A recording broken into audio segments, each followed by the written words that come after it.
Parce que j'aime Jésus. Je travaille pour mon bien. Puisque j'aime le roi. Tout concourt pour mon bien. Parce que j'aime Jésus. Je travaille pour mon bien. Puisque j'aime le roi. Tout concourt pour mon bien. Parce que j'aime Jésus. Je travaille pour mon bien. Puisque j'aime le roi. Tout concourt pour mon bien. Parce que j'aime Jésus. Je travaille pour mon bien. Puisque j'aime le roi. Tout concourt pour mon bien. Parce que j'aime Jésus. Je travaille pour mon bien. Puisque j'aime le roi. Tout concourt pour mon bien. Bien-aimé, que le Seigneur vous bénisse, que Dieu bénisse son serviteur, le bien-aimé frère Emmanuel, qui a donné ce cœur merveilleux, et tout concourt pour notre bien, parce que nous aimons le Seigneur. Et le Seigneur nous apprend à combattre. Et nous devons apprendre à combattre. Nous ne devons pas combattre selon notre vision à nous, selon nos personnes, mais nous devons combattre selon la vision de Dieu. Et nous sommes, c'est vrai, épuisés, beaucoup sont fatigués, d'autres peut-être croulent sur le poids de la maladie, mais tout ce que le Seigneur fait, vous devez savoir et comprendre que c'est pour sa gloire qu'il le fait.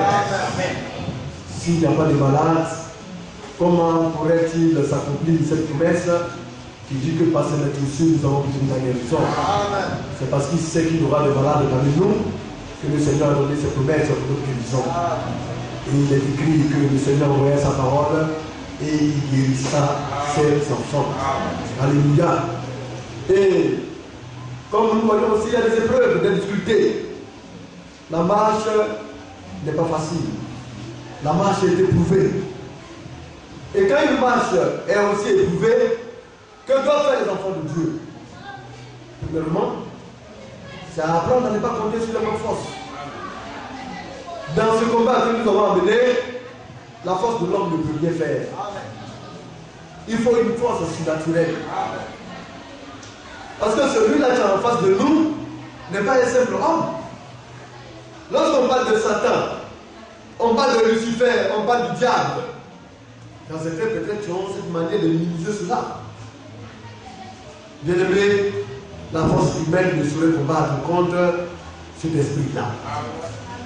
C'est pourquoi le Seigneur, dans sa grâce, a tout mis à notre disposition. Et quand on parle de combat, c'est une guerre. Une guerre que nous n'avons pas provoquée. Mais si un individu se lève et qu'il veut t'attaquer, toi tu fais quoi? Tu es obligé de te défendre. Mais tu vas te défendre comment? Avec les armes que tu as. Mais les armes, qui est-ce qui te les a données? Il faudrait que les armes que tu as puissent être des armes efficaces par rapport à la bataille que tu es en train de mener. Et ces armes-là, notre Seigneur l'a testé. Et il a trouvé que ces armes sont efficaces. Alors il nous les a données. Alors c'est spirituellement qu'on combat. Et non charnellement. Et le combat que nous menons, comme on le dit, le combat est mené à partir de la parole de Dieu. C'est pourquoi nous devons savoir mener le combat. Si devant un frère ou devant une situation, nous voulons agir charnellement, alors nous allons sortir de la voie de Dieu. À chaque situation, à chaque âme qui y sied. Alléluia. C'est pourquoi nous devons faire attention. Et dans la marche, le combat est de toutes sortes. Ça peut être même ton frère qui est tout près de toi. Le diable peut l'animer d'une certaine manière temporairement. Mais si tu ne comprends pas, tu vas te tourner de manière charnelle devant ton frère et tu vas nuire à ton frère. Et après maintenant, tu vas te rendre compte que tu as détruit quelque chose qui était dans ton temps, qui était pour toi. C'est pourquoi nous devons savoir apprécier, être patient, être tempérant. Parce que si une situation vient et que nous sommes patients, nous n'allons devons pas nous précipiter pour le faire. Comme Caïn l'a fait. Nous allons peut-être aborder cela aujourd'hui et comprendre un peu les leçons que le Seigneur voudrait que nous puissions acquérir. Quand nous venons dans la maison de Dieu, c'est un perfectionnement. Le Seigneur nous montre comment résister à l'adversité. Nous allons prendre nos Bibles.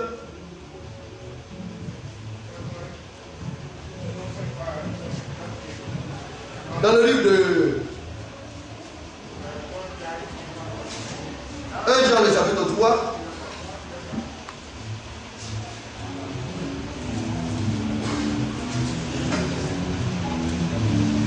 Nous avons lu la première fois au verset 1, du verset 1 au verset 14, même au verset 15, alléluia. Le ministre Diblo va nous lire cela sur 1 Jean chapitre 3, à partir du verset 1. Oui, 11, verset 11. Au verset 11. Oui. Car ce qui vous a été annoncé et ce que vous avez entendu dès le commencement, c'est que nous devons nous aimer les uns les autres. Alors, c'est ce qui nous a été annoncé.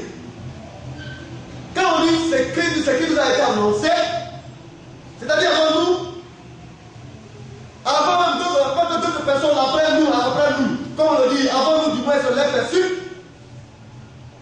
il y a eu les dépositaires, des personnes qui ont reçu cela avant tout le monde. C'était les apôtres. Alléluia. Et ayant reçu cela, eux aussi ils l'ont transmis aux générations qui sont venues. Et nous sommes cette dernière, parce que je ne veux pas dire, nous sommes peut-être l'une des dernières générations à voir ces choses-là. Mais pourquoi? Parce que nous sommes à la fin des temps. Nous aussi, le Seigneur nous fait grâce de voir ces choses-là. Car ce qui vous a été annoncé, ce que vous avez entendu dès le commencement, ce qui a été, oui frère,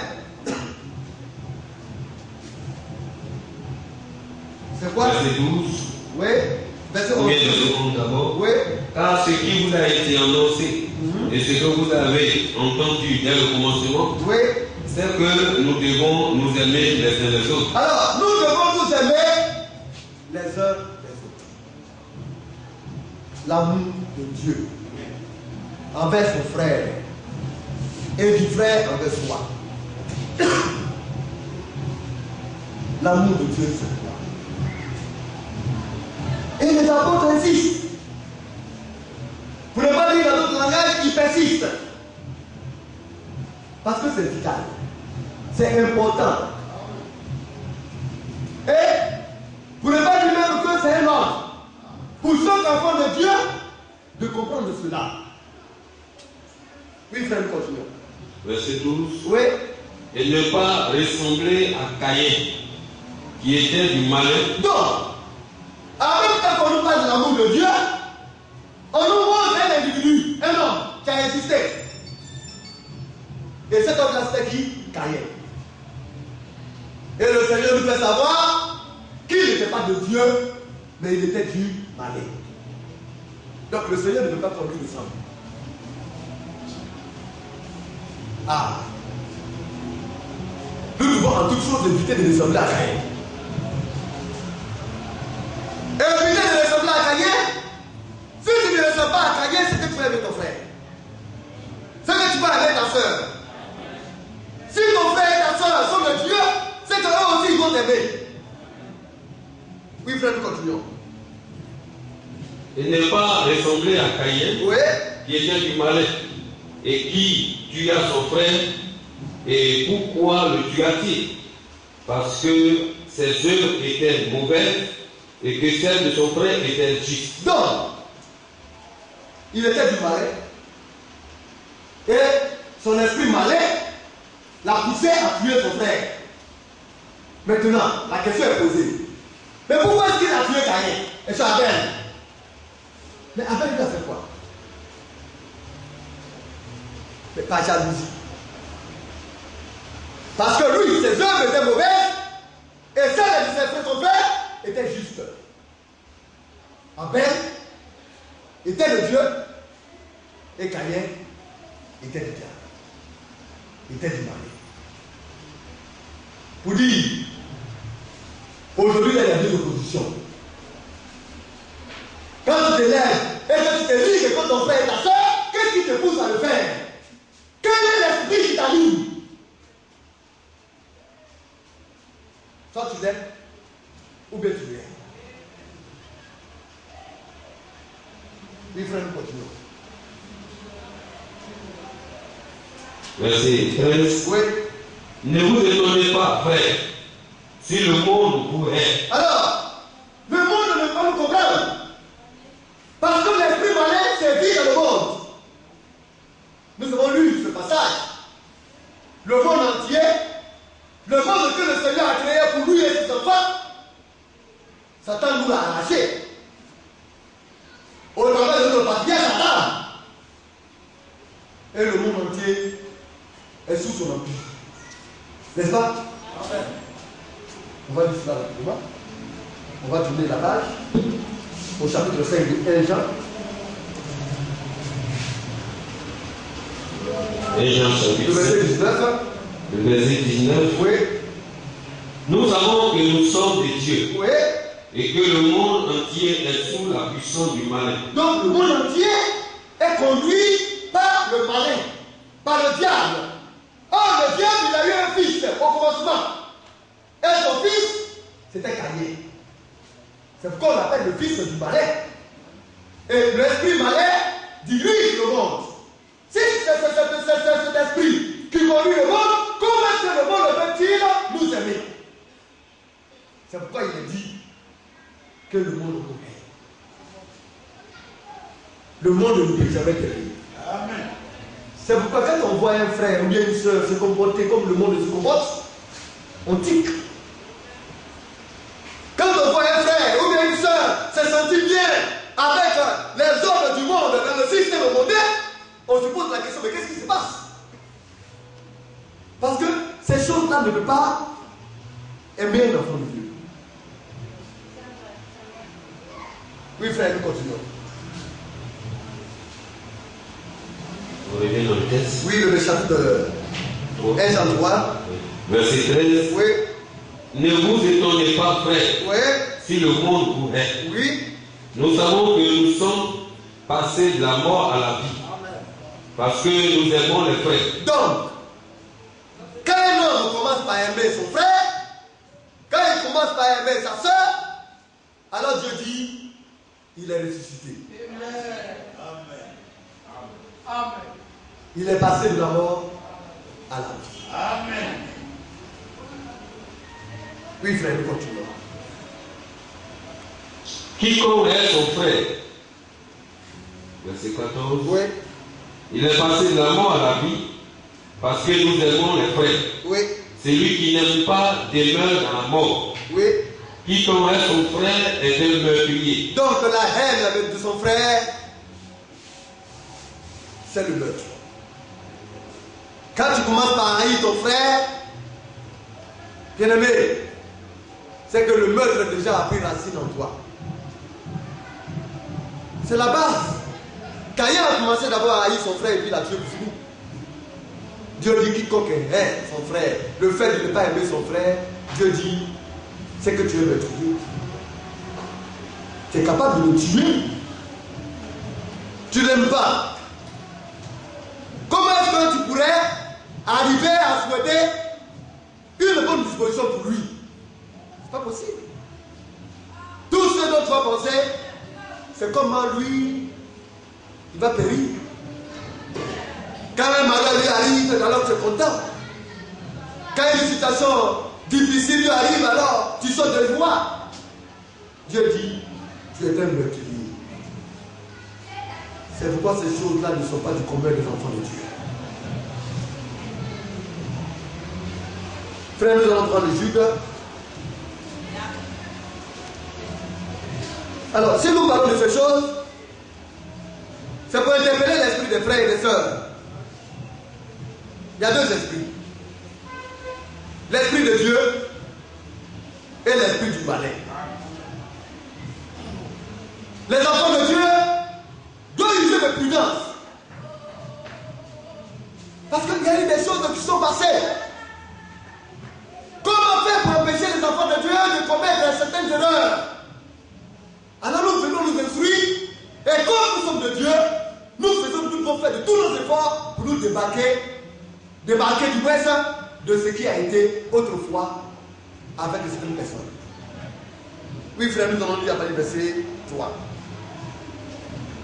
Jude, c'est un seul épître de Jude, le verset 3. J'ai été fort réjoui, mais bien aimé. Oui, et puis Jude, oui. Bien aimé, alors que je désirais vivement vous écrire au sujet de notre salut commun, je me suis senti obligé de vous envoyer cette lettre pour vous exhorter à combattre pour la foi qui a été transmise aux saints une fois pour toutes. Donc, regardez un peu la déclaration de Jude. Il dit le bien-aimé. Lui-même qui montre que lui, il est un bien-aimé et que nous sommes ses bien-aimés. Alors quand on va saluer un frère, on dit mon bien-aimé. Parce que c'est ton frère en Christ. Parce que tout ton souhait pour lui, c'est sa réussite et son succès spirituellement et dans tous les domaines. Et lui aussi vis-à-vis de toi. Nous sommes des bien-aimés. Il dit, alors que je désirais vivement vous écrire au sujet de notre salut commun, nous partageons cela. Pour lui que nous sommes ensemble, nous avons un salut commun. Nous sommes unis à l'intérieur de ce salut-là. Amen. Amen. Il dit, je me suis senti obligé de vous envoyer cette lettre. Il a été poussé, il a été obligé, poussé par l'Esprit de Dieu. L'Esprit de Dieu l'a obligé à le faire. Il dit, pour vous exhorter à combattre. Ah, quand on parle d'un combat, c'est qu'il y a une guerre. Oui. Nous combattons avec l'épée de la parole. Nous devons chanter ce cantique-là. Combattons Satan sans fusil et sans épée. Mais on doit le combattre avec la parole de Dieu. L'épée spirituelle de la parole de Dieu. À combattre pour la foi. À combattre pour la foi. Alléluia. Si je dis, je veux combattre, mener une bataille pour nos frères du blanc, c'est que je veux chercher d'abord à connaître les aspirations de mon frère du blanc. Qu'est-ce qu'il aime? Qu'est-ce qu'il n'aime pas? Qu'est-ce qu'il désire?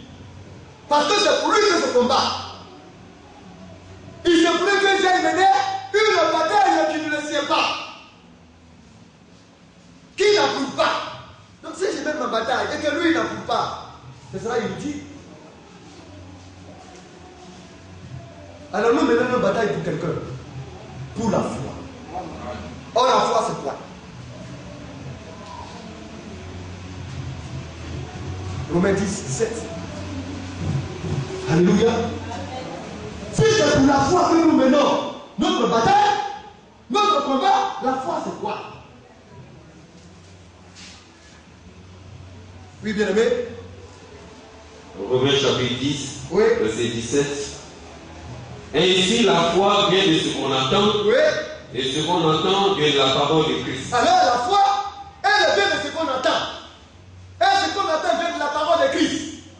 Alors si je mène ma bataille pour la foi, c'est pour la parole de Dieu. Amen. Je peux m'attarder à faire ce que je veux. C'est pourquoi là, où quelqu'un viendra me gifler, que dit la foi? La foi dit, dans lui l'autre jour, pardonne-lui. Parce que si tu répliques, vous allez finir par vous tuer. Et tu n'auras rien gagné. Or, si tu lui pardonnes, tu peux me parler même jusqu'à le gagner. Au lieu de te mener à une personne, vous serez deux contre l'adversaire. C'est une bataille stratégique. Le Seigneur ne détruit pas, mais il construit. Amen. Le Seigneur ne nuit pas, mais il gagne des armes. Amen. Si nous savons mener cette bataille. Mais quand on fait quelque chose, je mets dans le coin et puis je commence à dormir, à me griller. Je commence à douter. Celui-là, il va voir. Il ne m'aime pas.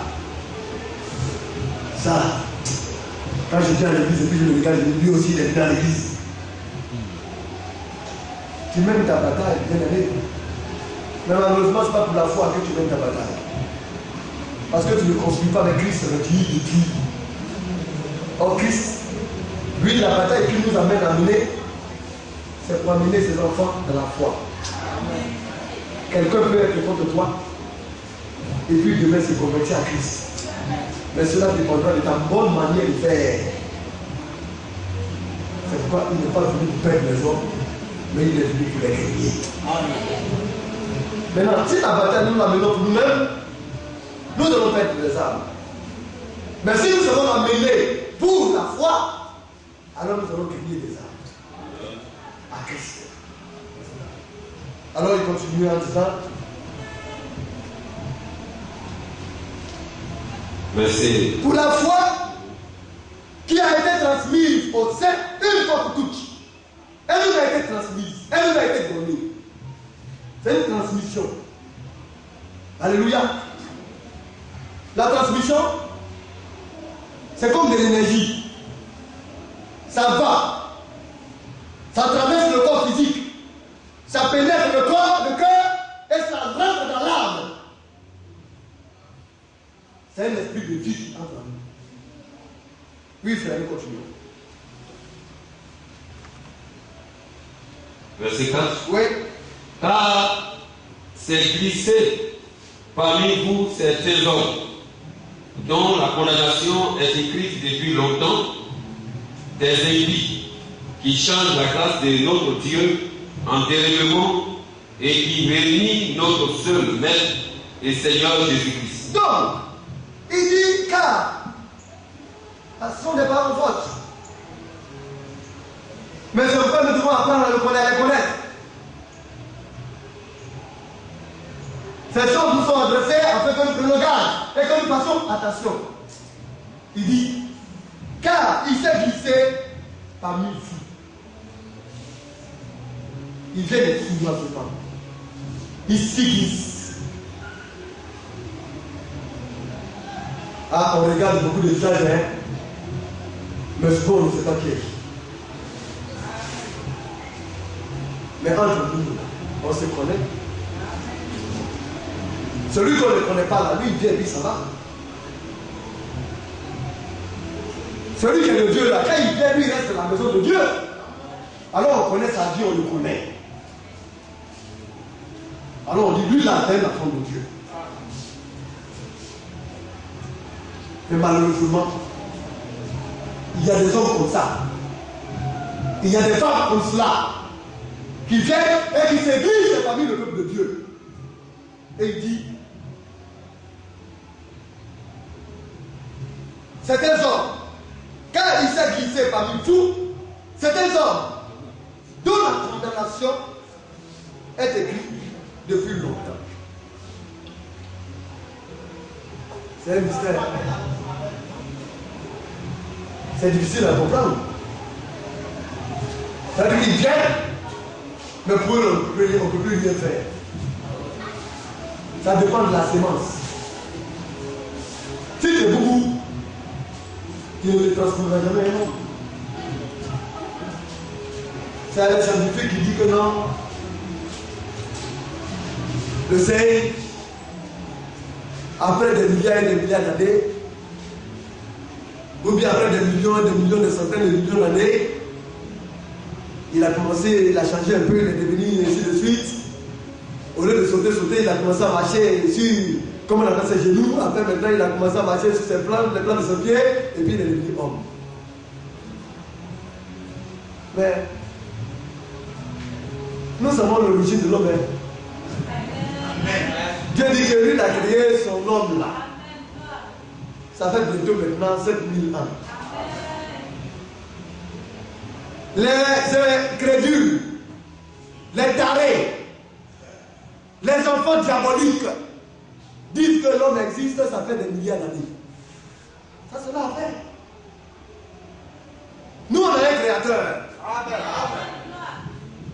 Il a laissé des traces. On connaît notre patriarche, le premier homme sur la terre, on le connaît, il s'appelle Adam. Eux, ils s'inspirent de lui. Hein. Mais puis après, maintenant, ils disent que les hommes humains existent il y a des millions d'années. Or, on sait combien d'années Adam a. Selon les Écritures. Les scientifiques menteurs. Alors Dieu dit, ces gens, les scientifiques là, Dieu les appelle les impies. Vous savez ce que signifie le mot impie? Quelqu'un qui est indifférent à la parole de Dieu. Ça ne lui dit rien. Il ne s'en préoccupe pas. Ça ne lui fait aucun effet. Alléluia. Quelqu'un qui a du mépris à l'égard de la parole de Dieu. Ne vous étonnez pas, hein? Quand vous allez arriver devant certaines personnes et quand vous allez leur dire que vous êtes des chrétiens, vous allez voir comment ils vont vous accueillir. Ils sont impies. Alléluia. Et il dit ici, depuis longtemps, alléluia, leur condamnation a été écrite. Avant que le monde ne soit monte, Dieu avait déjà décidé de leur sort. Parce qu'ils n'étaient pas de la sémence prédestinée de Dieu. C'est pourquoi la parabole a été donnée dans le monde là. Dieu a jeté sa sémence et le diable aussi est venu aussi jeter sa sémence. Nous continuons, frère. Le verset 5. Le verset 5 dit, Oui. je veux vous rappeler, à vous qui savez fort bien toutes ces choses, Oui. que le Seigneur, après avoir sauvé le peuple Oui.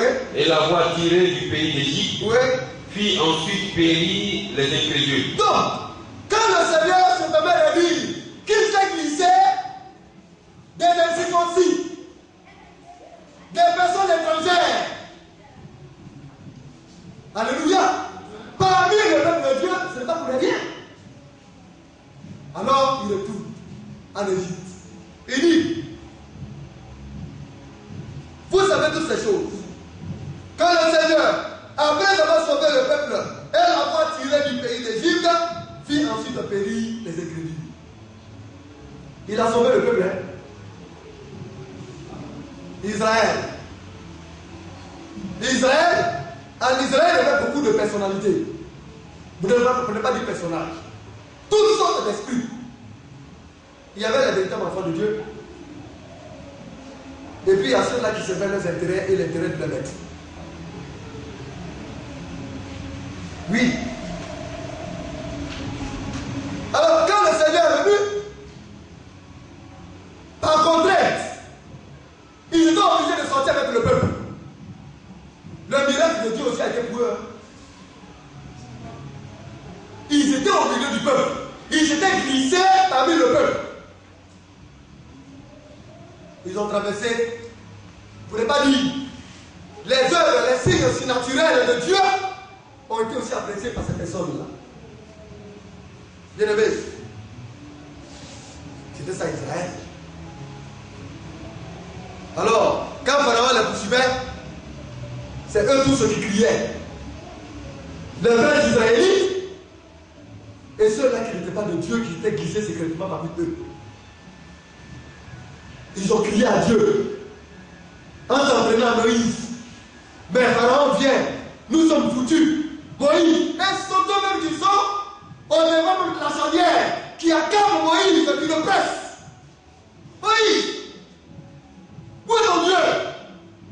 Ah, on parle de Dieu vers Moïse. Est-ce que Moïse a choisi un Dieu? Quand c'est bon, c'est le Dieu. Quand ce n'est pas bon, c'est le Dieu de Moïse. Alléluia. Et qu'a fait le Seigneur? Le Seigneur a confondu Pharaon et son route. Ces personnes qui étaient glissées parmi le peuple ont traversé aussi la mer à sec. Les miracles de Dieu aussi ont été pour eux. Les murs de la mer, alléluia, des deux côtés qui étaient formés, en fait, ils passent à sec. Ils ont aussi marché à sec de la Bible comme les autres. Arrivés à la traversée, ils ont chanté, ils ont dansé. Mais Dieu dit, malgré tout cela, ils étaient incrédules à sa foi. Bien aimé, tu as dit quoi? Verset 5. Oui. Je vais vous rappeler, à vous qui savez fort bien toutes ces choses, que le Seigneur, après avoir sauvé le peuple et l'avoir tiré du pays d'Égypte, fit ensuite périr les incrédules. Donc, les incrédules, ceux-là qui n'ont pas cru, il a réservé un temps pour eux. Le Seigneur, il est patient. Tu refuses d'obéir, tu refuses d'aimer, on t'interpelle, on t'avertit, on te sensibilise, tu refuses de comprendre. Mais Dieu a un temps pour toi. Il ne se précipite pas. C'est pourquoi les enfants de Dieu que nous sommes, nous ne devons pas rentrer dans ça. Alléluia. Oui, frère, nous continuons. Verset 6. Oui. Qu'il a réservé pour le jugement du grand jour. Donc, ces personnes incrédules, elles ont été connues, hein. Il va les citer même devant. Les Corées, les Datans, les Abraham. Alléluia. Et quand vous allez les voir, chacun a son esprit. Et le Seigneur de sa bonté nous les révèle, afin que nous ne puissions pas imiter un de ces esprits-là. Quand vous voyez, ça là c'est l'esprit de Corée et Datan. Moi je ne veux rien faire à ça. Ça là c'est Abraham quand on va là-bas. Moi, je ne peux pas entrer dans ça. Ça là c'est l'esprit de Caïn. Dieu dans son amour tout est. Amen. Parce que nous sommes les bien-aimés de Dieu. C'est pour notre instruction. Un enfant du diable ne peut pas demeurer de l'enfant de Dieu. Pas. Alléluia. Amen. Alors il nous montre ces choses. Et il dit, et là en fait nous voyons encore un lycée. Il est là réservé pour le jugement du grand jour. Mais ils sont morts il y a des milliers d'années. Mais ils n'ont pas encore été jugés. Alléluia. Mais ils ont été réservés pour ce jour. Tout a été tracé et testé. N'est-ce pas? Qui est réservé pour le jugement du grand jour? Enseignés éternellement. Actuellement, ils sont enseignés dans les ténèbres. Dans les abîmes. Alléluia. Jusqu'à ce qu'ils soient jugés pour être conduits maintenant dans l'enfer qui sera ouvert pour eux. Amen. Mais, tant que le millénaire n'aura pas lieu, alléluia. Amen. Et que la dernière guerre mondiale n'aurait pas eu lieu, la guerre de Gog et Magog, le jugement de Dieu était là. Mais, si jamais aujourd'hui l'église paterne, le compte à rebours commence. Oui. Parce que nous savons que le départ de l'église, après 7 ans, va marquer l'entrée du millénaire. Alléluia. Amen. Et après, maintenant, le millénaire, Satan encore sera délié. L'entrée du millénaire sera marquée par l'enchaînement de Satan pour 1000 ans. Amen. Et après, il sera délié pour un peu de temps. Alléluia. Amen. Et après, maintenant, le Seigneur maintenant va introduire le jugement des vies. Nous le savons. Et c'est ce jugement de Dieu là qui nous attend. Et verset 6, c'est bien aimé. Qu'il a réservé pour le jugement du grand jour, Oui. enchaînés éternellement par les ténèbres, Oui. les anges qui n'ont pas gardé leur dignité, mais qui ont abandonné leur propre demeure. Donc, il y a aussi des anges là-dedans. C'était même réservé surtout pour les anges, qui n'ont pas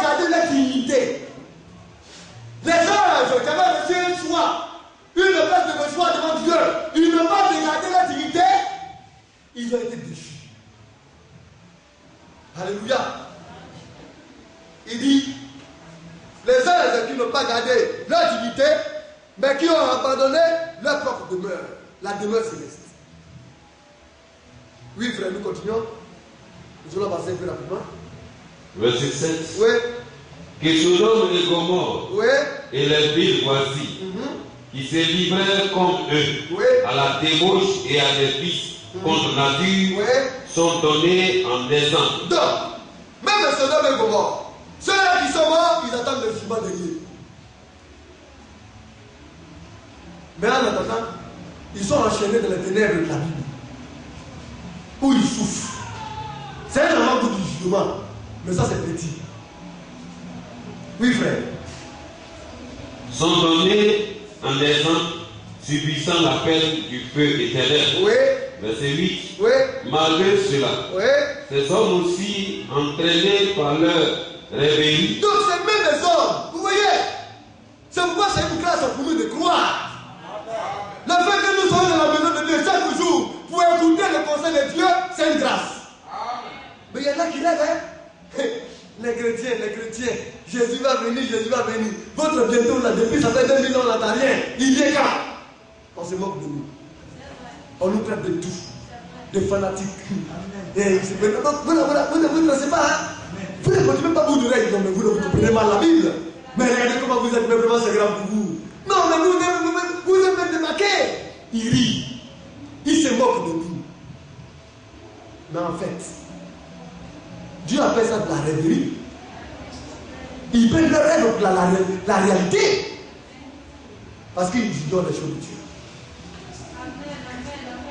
Oui, frère, tu nous prends. Malgré cela, écoutons bien. Malgré cela, ces hommes aussi entraînés par leur rêverie, suivent parallèlement leur chair. Donc, ils se comportent mal. Ils vivent mal. Dans certaines églises où on va, où on est libre de faire ce qu'on veut, on peut avoir des copines, on peut avoir, comme on le dit, des filles et des hommes, par-ci par-là. On est dans le monde, en même temps dans le Seigneur. C'est du n'importe quoi. Amen. C'est du rêve.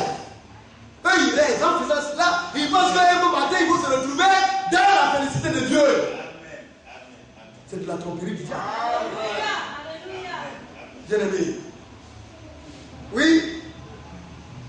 Le ciel méprise l'autorité et injurie la gloire. Alors il méprise l'autorité établie par Dieu. La première autorité de Dieu, c'est l'autorité de sa parole. Quand le Seigneur dit quelque chose, les enfants de Dieu disent Amen. Le Seigneur met les choses de noir sur blanc. Vous voyez, comme on l'a dit, par écrit, nous voyons, nous le savons. Mais en fonction de cela, les hommes ont encore spiritualisé cela. Dieu dit ne commets pas d'adultère. Il y en a encore qui vont venir raisonner sur ce que c'est l'adultère. Dieu dit de ne pas être débauché. Il y en a qui vont essayer d'épiloguer sur la débauche. Dieu dit à la femme de ne pas se dresser, ni de porter des vêtements d'homme. Ça là c'est écrit noir sur blanc, et on voit, on veut raisonner encore. On ne comprend pas? La parole de Dieu est-elle faite pour les hommes ou bien pour les animaux? Le véritable enfant de Dieu ne raisonne pas. Oui, frère, nous continuons. Or, l'archange Michel, lorsqu'il contestait avec le diable et disputait le corps de Moïse, n'osa pas porter contre lui un jugement injurieux. Mais il dit que le Seigneur te réprime. Donc, quand vous allez partir vers ces personnes, comme elles n'ont pas d'argument, comme elles ne peuvent pas s'appuyer sur les Écritures, vous allez les voir commencer par sortir les griffes. Par commencer par devenir injurieuses.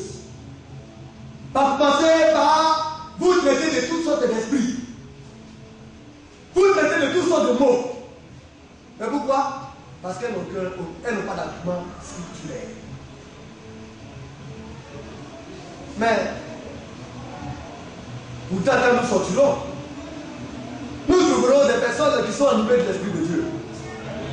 Quand vous leur présentez cela, alors ces personnes-là ne raisonneront pas. Je me souviens, lorsque le ministre Lacoy et le ministre Atia sont partis rencontrer le frère qui et son épouse dans ce Yasmina.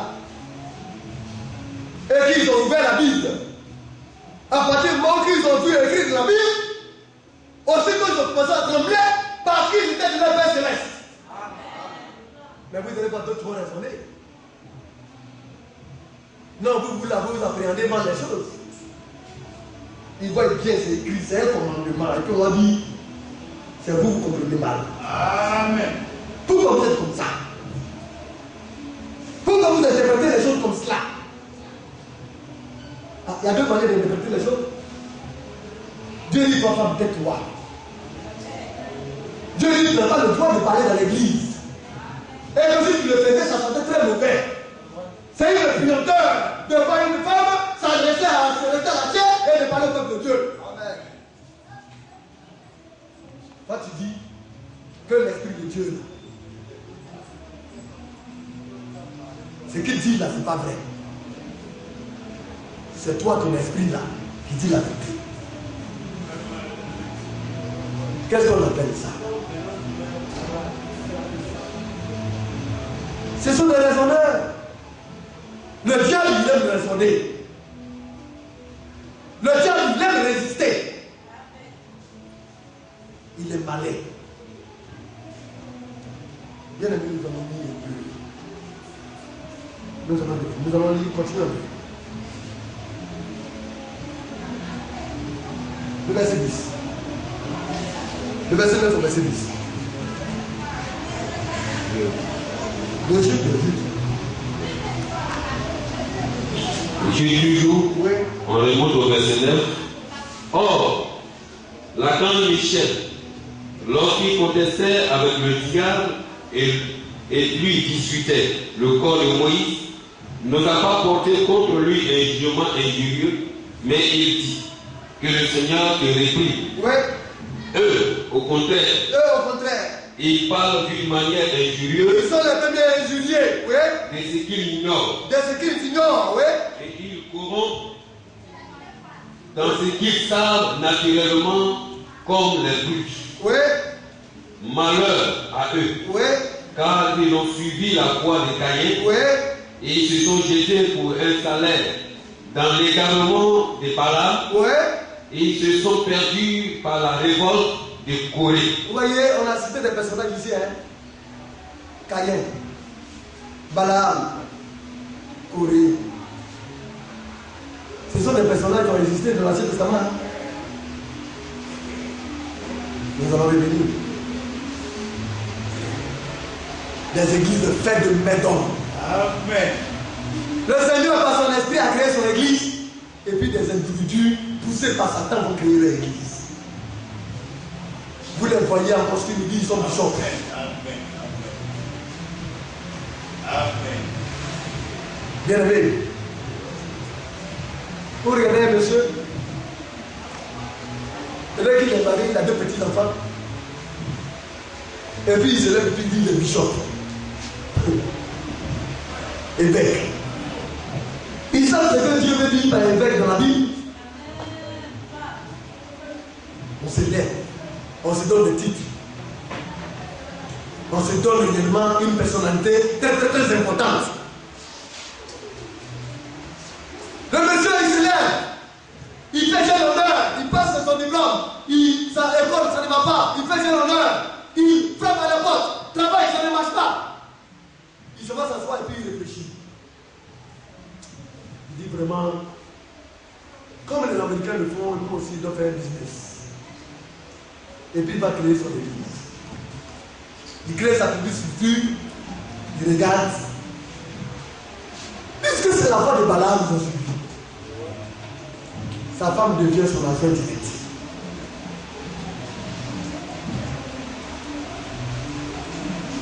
C'est dans ce monde qu'on voit ça. Vous voyez, ils se sont glissés dans l'église.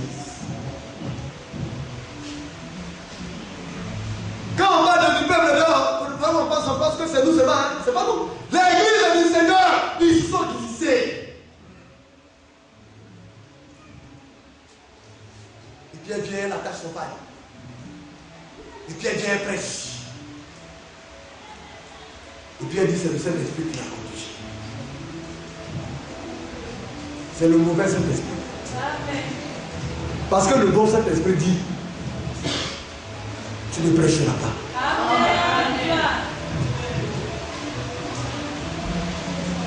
Où est-ce que c'est écrit quand un pasteur fondit l'église, sa femme bien sur la jambe du temps? Ce n'est pas l'âme des âmes qui cherche, c'est la boutique de leur ventre. C'est la foi du Balaam. Parce que Balaam, c'est l'argent qui cherche.